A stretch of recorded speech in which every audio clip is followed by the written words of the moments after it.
On this episode of In Touch with Reality, we pulled up to McKeel Academy, and every time we walk into a school, it's bigger than basketball. It's bigger than a haircut. This is about reaching out, touching the next generation. We believe confidence starts from within, but sometimes it begins in the chair.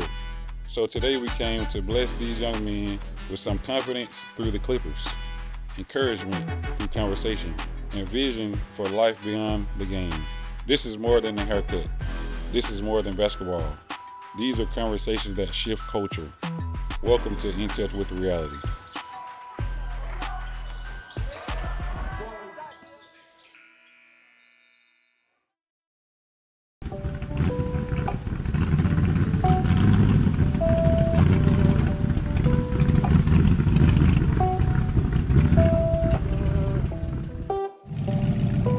Touch with reality. It's bigger than a haircut. It's mindset, it's hard work, it's believing in yourself. Love your life, put the work in, watch it flourish. Plant the seed, stay down, you know it's worth it. On tour, yeah, we touching all the community. Trust your process, you become what you believe. Overcome your thoughts, that's a real fight. Work every day, build a real life. From the chair to the screen, we creating change. If you want a new life, you can't stay the same. Love your life, put the work in, watch it grow. Stay solid even when it's moving slow. Touch the city, yeah, we really in the streets. Trust your process, you become what you believe. In touch with reality. Conversations that shift culture. You must believe.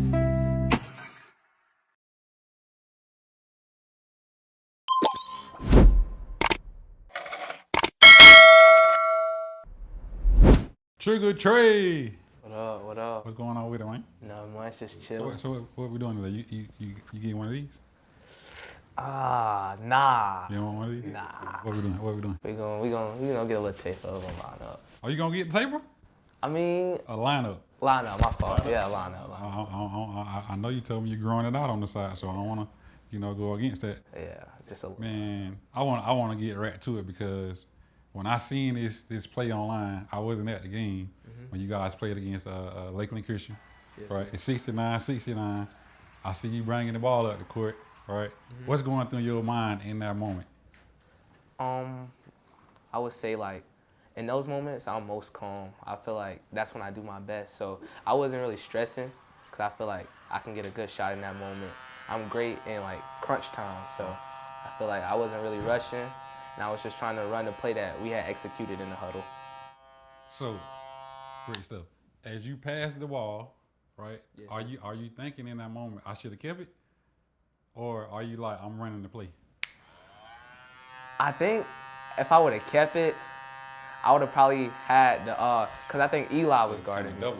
Yeah, Eli, I could have attacked his left side, but I mean I was okay with the pass cause he had caught it, and I knew he was gonna give it right back in that moment cause the play was designed for me. So So you was running the play the whole time. Yes, Okay, sir. on the viewer side, I'm thinking you just like kind of okay. You was really running the play. Yes, sir. So was it that you was looking to take that shot, like that was all the play, or you was like I'm taking it because of the time? Like what's going on in your head? I would say it was both. It was both the time and the shot, cause it was designed for me to take one of the, like a shot, like a 3-ball. So, I mean, it was a tough one. I wasn't expecting it to come off like that. I wasn't expecting it to be a double clutch, but I mean, it went in. What's that feeling after that rush right there? After you hit that, like what's going on? What's this whole energy you feel right now? I was hyped. I was locked in. I was locked. It's up. Yeah, I was up. I was like, boy, we gotta win this tonight. Our last game of the regular season, we gotta come out with a dub. So I was willing to do whatever. Man, that's what's up. That's what's up. So, Mike Sims the third, right? Yes, sir. Where does Trigger Trey come from? Like, where does that come from? I want to say it came from my uncle when I was around in 3rd or 4th grade, and I was like shooting the ball really well. I think my dad had sent him a couple clips of me, and he was like, dang, he's shooting the lights out of it already. And he was like, Trigger Trey. So I just stuck with that. That became my Instagram handle, and that's what I go by now. Trigger Trey. Yes, sir. Trigger Tri-Level. When I seen him, I was like, man, that's a shooter right there. Trigger, he ready to go. Always. He Yeah. ready to put it. So, Mike Sims being your dad, I played against Mike Sims in high school. Mike went to George Jenkins. Dog, y'all know him. Dog. How does your dad play a factor into your work ethic and your game like right now? I would say that he's always keeping me on the main thing. Like he's always keeping me on track, because cause he played in college, he knows how it gets. So he tries to keep me my head. He tries to keep me level-headed and not get off track. So he just tells me to keep me on a schedule. Make sure I'm doing the right things. Make sure I'm staying out of trouble. Keeping my education, cause education is first, and making sure I just keep putting in work. So having a 4.0 GPA, right? Yes, sir. Do you have a daily regimen? I heard you just say that your dad keeps you on schedule. Yes, like, sir. what is a daily schedule for you, like every day, whether it be, in school or the summertime, because y'all play travel ball? Yes, sir. Like, what is an everyday off season or not a game day look like for you? I would say some days I go half and half. Some days I'll wake up, I'll go to the gym. Or if I have like a lot of work, because I have a lot of advanced classes, I'll get my work done, and then I'll go to the gym, take a shower, come home, take a shower, get ready for school, and then... Hold up. Let's rewind, because I want to make sure y'all understanding what he just said. You say you went in, put the work in. What time was it? Around like 6. a.m. Yeah. Right? So keep going. I want to make sure they because some people would have missed that, right? Yes, sir. You practice first at 6 a.m. then. Go ahead. And then I came home, got in the shower, made sure I had everything, got ready, made sure I had all my school stuff I needed, made sure my backpack was prepared, bring extra clothes just in case, and I went off to school. Just in case what? Just in case I have to hoop. So that book bag is not always full of books. Not always, at all. I always keep me a pair of shoes in there. So is that a comfortable pair of shoes, or is that what kind of shoes are those? Those are ones, or Yeah, the hoop ones. them the ones? Them the ones. Them the ones. So you might have on a fresh pair of sneakers like you wore to school, or you looking to wear to school, but in the book bag, we get it done whenever you want to get it done. Yeah. Okay. That's how we roll. We was coming up. We had the shoes in the book bag, or we had them over our shoulder, like we was ready to go. Yes, sir. What you putting in your body? You being mindful of your nutrition and everything? Always. Cause you a ninth grader. You the second ninth grader we done interviewed. Yes, sir. But I'm watching you on the court, brother. You doing some things out there. Yes, sir. What you eating?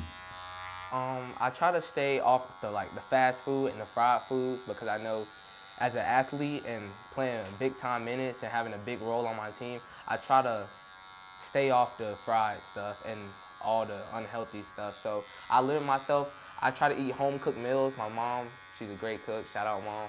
She's a good cook. So Shout out, Mom. Shout out, Mom. She makes me some good meals, so I try to always eat her meals. If I can't, my go-to is tropical smoothie. That's a great one. So yeah. Are you guys listening to what ninth grade Trigger Trey is saying? He stays away from fried food in the ninth grade. Yes. Because he understands that playing at a high level, that your body will break down, right? On the court. You'll cramp up on the court. Yes. You won't be able to go full speed on the court or on the field or whatever you're playing, on the track team, because of what you're consuming, right? So make sure that we're being mindful of what we're putting in, right? We get out what we put in, right? Good stuff. I love that. If you had to pick a college right now, today, for you to attend and play basketball, what college would it be and why? Ooh, that's a good one. I'm not gonna lie, I got two. What's the first one? First one is Houston. Houston. Yes, sir. All right, what's the second one? And the second one is it's Arkansas. Arkansas. Yeah. So do you have is it more so the major that you're looking to go into that you'll kind of decide out of those two, or what is it? It's like, I want to say, it all comes down to like the culture and where I would fit best, because I know they're both good programs, academically and athletically. So it just comes down to where I fit best at. I just want to be able to get major minutes as a younger player, like coming straight into college. I just want to be able to get major minutes and be a major contributor, but also learn other things and be able to have responsibilities. So Aside from basketball, what would be a career path that you would take aside from basketball if you had to pivot, or even when basketball is over? What is a career path that you want to get into? I want to either be like a basketball analyst or I want to do engineering. What part of engineering? I want to say it's That's great. That's pretty broad. But engineering is always great. mechanical. Mechanical engineering. Yes, sir. Mechanical engineering. So would it be that you would be more so leaning to go to Arkansas, or what was the other one? Houston. Houston. Yes, sir. Arkansas or Houston because of the mechanical engineering? Well, I would say, but I know FAMU is another one. But FAMU is more so like if. That's a great question. Cause FAMU is also an option, but it's like not in my top ones. My dad went to FAMU. I was just finna say he got to throw FAMU in there because his dad gonna get him if you want to say FAMU. You ain't shout out FAMU, bro. Yeah, so they have a great engineering program, and if I did want to do engineering, I wouldn't go to FAMU because they're very great at that. So, and that's like one of the things I'm good in is engineering. I've been doing robotics since I was very young, and I feel like I'm very good at it. So that's why I think I should major in engineering. Man, that's great stuff. At what point did you realize that basketball wasn't just a sport and it was something that you wanted to lead in? How old were you? I want to say I was in fifth. It was around 4th or 5th grade where I was almost about to transition. It was around that time. I want to say it was 4th grade, or maybe even 3rd. But it was around that time. I was in elementary, and I fell in love with the game. I was already in love with it because I started playing when I was 4. But like as I grew older, I started doing it more and more and more, and I felt like I just needed the ball. It was something that was like attached to me, and I loved to play it. I loved the game. I loved everything about it. I'll watch it with my dad. I just couldn't put the ball down. I'll sleep with the ball. So yeah, it just came a part of me, and I love the game. I just love everything about it. And that's when I realized it's something I want to do, like when I'm growing up, and I want to play professional and continue to do it until I can't no more. So. Man, that's great stuff. You slept with the ball.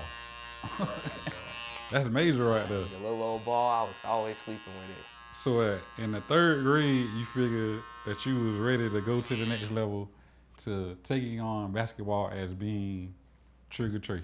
Yes, sir. Man, that's major. 3rd grade, I'm trying to think. 3rd grade, was I even playing basketball, football? I'm trying to think. Well, you ahead of your time, boy. That's good stuff right there. I'm trying to think. 3rd grade, was I playing football? I can't even remember. Cause I started off playing football, so my main sport was football. I played basketball too. Played at Lakeland High School as well. Okay. Played Lakeland Fire. Terrence McGriff. Shout out McGriff. I was on the first 13 and under team. Yes, sir. But man, that's good stuff. You got me thinking right now.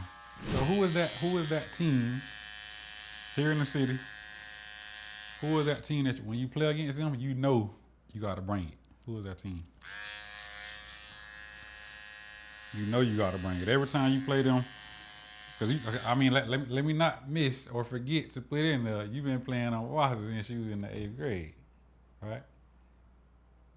Right. So who is that team right now, 9th grade year, that you play against and you like, man, every time we play them, boy, it's gonna be a dog fight. I want to say LCS because it's a rival game. Right. Yeah, it's always a close game. Right. And the energy is just so intense because, they right down the street from us. So everybody coming out to watch us play. Intensity is very high. Tension is very high. So you just got to be in the right mind. You got to come to play. You got to want it. So, yeah. Trey, it was a pleasure interviewing you today, brother. Yes, sir. Thank you. But I got to go ahead and give you this ball head, bro. I got to. Red Coach told me to. Man, we were dogs. These kids nowadays, they on the PlayStations and the phones a lot, which we didn't have, and we was outside. A lot of these kids, they're not outside no more. They got to get a trainer to get in the gym. So I just say the toughness, we were tougher. Adjustments that I think, elevate the team is just being able to comprehend and listen to the things that I'm calling. Not allowing the game to be too fast, just being able to calm down and listen. Mentality is everything, how they focus, being locked in, before games is important. And like I said, with the phones and things of that nature, it's hard for kids to lock in. So with you being a combo guard, a 3-level scorer, like I know you're gonna get a lot of offers from schools, man. But if you had your choice, any school, any division, any coach, what would be that top school for you to go to?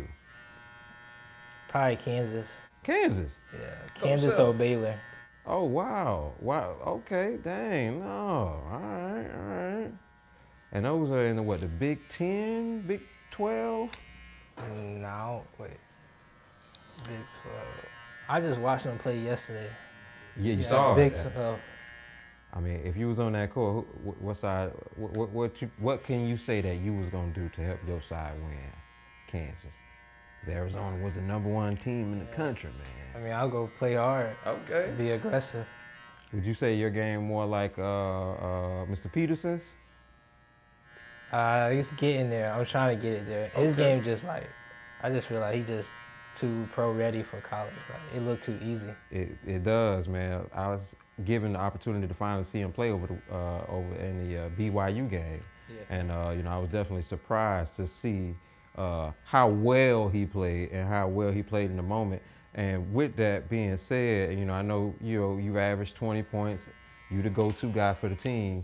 When that moment comes, how do you psych yourself into being in the moment? What do you use? Has there been something like a coach said to you that you use to get your mind right? Nah, I just know like my coaches believe in me. So like good or bad, I know they got my back regardless. So ain't no point of being nervous or ain't no point of being down over missed shots or nothing like that.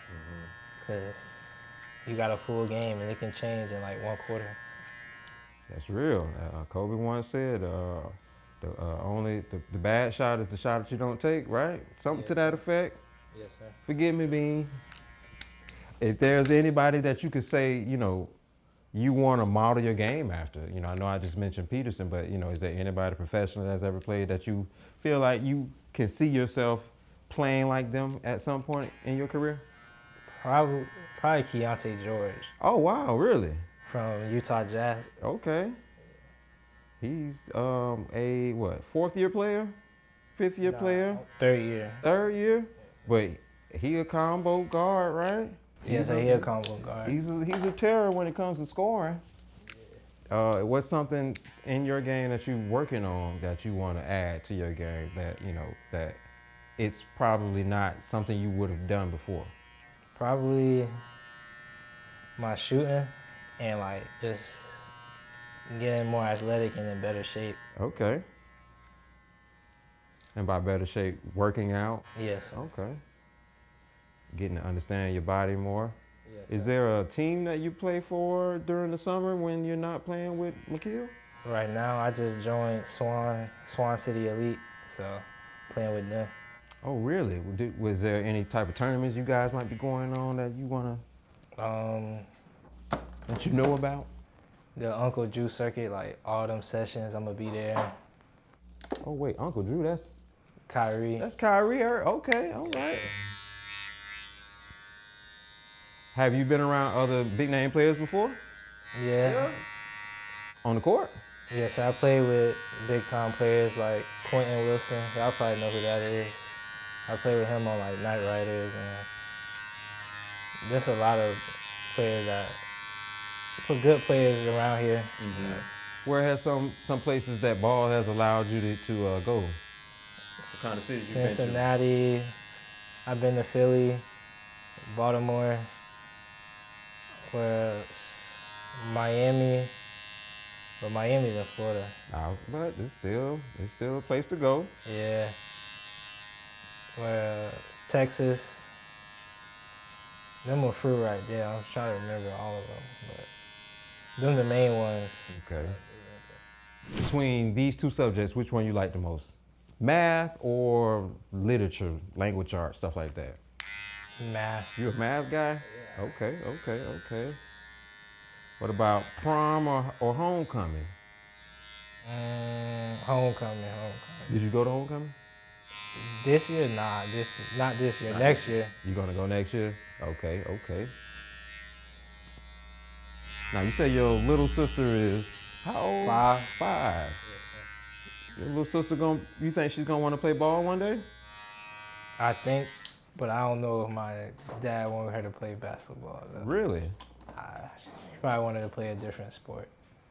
Well, if he does allow her to play, and she asks you, big bro, what is it gonna take for me to be a combo 3-level scorer like how you was in high school? What's gonna be one of the first things you tell her? Like, first you gotta like work, just gotta trust in the work. So even on the bad days or like the good days, you just gotta believe in that it's gonna be a good thing coming at the end of all this work. Like even some days you probably don't even feel like getting up, or the days that you just wanna lay down, just get up and work, and the work gonna show eventually. So like just keep putting in the work. Okay. I mean, what's one of the first things you do whenever you set out to start working on your game? What do you like stretch? Do you work on dribbling? What you like to do right now to work on your game? Stretching to start off, cause I gotta get more like flexible and like more loose. Cause we played a lot of games this season, so I'm getting my body back right. Mm-hmm. And then I'll go into like dribbling and get my handle tight, and then I'll start near the basket and do progressions and form shots. Okay. How many shots you getting up a day? 300 to 400 shots a day. Oh man, you putting in work. You ain't playing. Okay. Now you came to McKeel, but you were where before McKeel? SFA. SFA. What does that stand for? Specially Fit Academy. Oh, okay. What was the appeal to McKeel? What made McKeel a place for you to be right now? Just a better opportunity and like more exposure. They show like my talent and stuff like that. Like, and I thank SFA for what they did and stuff like that. I just feel like McKeel was just a better fit for me in taking my game to the next level. Now with being here at McKeel, man, who was the team that y'all had to like lock in and make sure y'all had your minds right when y'all played them? Is there any team in the city or county that had that, in your opinion? Probably, I want to say Victory, but I had got hurt that game, so I didn't even get to really play the full game. Oh, really? I'm sorry to hear that. What happened? I had fell on my tailbone, and it like had tightened up on me, and I couldn't like move. Ooh. I mean, that's a byproduct of playing aggressive, right? Hey, but you got up. I would imagine you would have tried to play if you could, right? Yeah, I was trying, but after halftime, I couldn't do nothing. Woo. Tailbone, but you was going up for a rebound? I had went up and then for a layup and then I fell on it. And then when I got up, I was straight, but after we ran down the court 2-3 times, then it started hurting and getting tight. You're not so young anymore. How do you feel whenever you're going up against a player or players of that size? I'm pretty sure you got a mentality that you don't see them, you're gonna run right through them, right? Yes, sir. Nah, I don't fear nobody on the court. Ain't no point of fearing nobody, cause we all bleed the same. You know that's definitely true. That's definitely true. Has there ever been a player that you didn't know him, but through playing the game, y'all kind of developed a mutual respect for each other? Has that ever happened to you in a game? Nah. No? Not that I can remember. Okay. Do you feel like there's a changing in terms of how players are scouted now? I understand that's one of the reasons why you reclassified? Yes, sir. Reclassified. But do you see a change in the way that the game is going right now in basketball, man? In your opinion? Well, I just feel like the game changes. They just want players out of JUCO. They'd rather take a player out of JUCO or a player that already played college than the high school player. Just and you can see like they already taking players out of the G League and bringing them back to college. Mm-hmm. That's true. That's true. I see how a lot of players are trying to go back, man. What's your opinion on that? You see how some players have fought to try to get back into school? Yeah, I mean, I don't really have like. I feel like if that's what you want to do what you want to do. Like it's your life. So I mean, Dion, it's been a pleasure, man. I'm finna get ready to line you up, but I really appreciate you being a part of In Touch with Reality, man. Thanks for and I having me. can't wait to see what you go on to do in the future, brother. yes, sir. It's about confidence, mentorship, and community. To the players, the coaches, the teachers, and the families, thank you for allowing us to come into your school and be a part of your program. This is bigger than basketball. This is bigger than haircuts. This is In Touch with Reality. Conversations that shift culture. On the next episode of In Touch with Reality, we head over to Lakeland Christian School, where we meet another group of hungry players, a dedicated coaching staff, and a program built on discipline and hard work. We'll sit down with two of their premier players and their head coach to talk leadership, adversity, and what it really takes to win in basketball and in life. We'll see you at the next school. This is In Touch with Reality. Love your life, put the work in, watch it flourish. Plant the seed, stay down, you know it's worth it. On tour, yeah, we touching all the communities. Trust your process, you become what you believe. Overcome your thoughts, that's the real fight. Work every day, build a real life. From the chair to the screen, we creating change. If you want a new life, you can't stay the same. Love your life, put the work in, watch it grow. Stay solid even when it's moving slow. Touch the city, yeah, we really in the streets. Trust your process, you become what you believe. In touch with reality. Conversations that shift culture. You must believe.